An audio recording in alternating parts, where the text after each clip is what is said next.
में पड़ा हुआ है, किसी बंद जगह पर पड़ा हुआ है, तो वहां पर कतई तौर पे ना करें।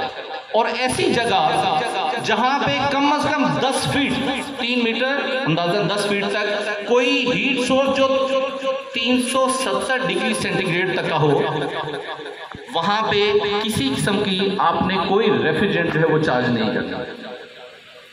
जिसको आग लगती है, आग लगने वाली जो रेफ्रिजरेंट्स हैं उनको आपने दूर रखना है शोले से, और 370 डिग्री सेंटीग्रेड से दूर रखें और उसके अंदर जो है वो आप काम करें।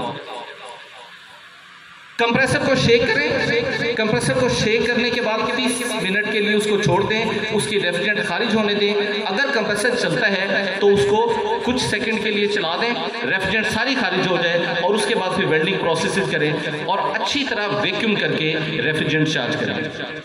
उसके बाद में हमारे हाई प्रेशर जो रेफ्रिजरेंट एयर कंडीशनर्स हैं, R410 मिक्सचर है 2 गैसेस का, R32 और 125 का 50-50% दोनों गैसेस हैं।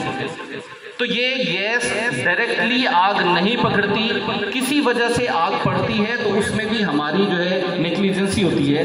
बाज़ औक़ात क्या करते हैं लोग, कंप्रेसर चल रहा होता है, वो गर्म होता है और लिक्विड उस पर चार्ज करना शुरू कर देते हैं, तब ये हादसा पेश आता है। इसी तरह से R32 के अंदर भी तमाम टेक्नीशियन हज़रात से मैं गुजारिश करूंगा, और मेरे जो जूनियर मेरे स्टूडेंट हमारे स्टूडेंट जो बैठे हैं इनसे भी, कि आग लगने वाली तमाम गैसेस को बाई वेट चार्ज करें, यूनिट को वैक्यूम करें, अच्छी तरह से करें, और बाई वेट जो है उसमें रेफ्रिजरेंट जो है वो चार्ज कर दें। मुझे एक पर्ची मिली है, मुझे अभी भी तकरीबन को 10 से 15 मिनट रिक्वायर्ड थे जिसमें मैं पूरी तफसील बताता, लेकिन 2 मिनट में मुझे इख्तिताम करना है। तो वैक्यूम करें अच्छी तरह से, रेफ्रिजरेंट जो है उसको खारिज कर दें।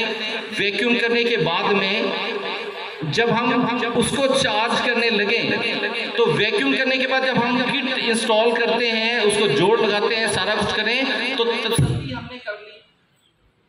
हमने कर ली कि वैक्यूम हो गया।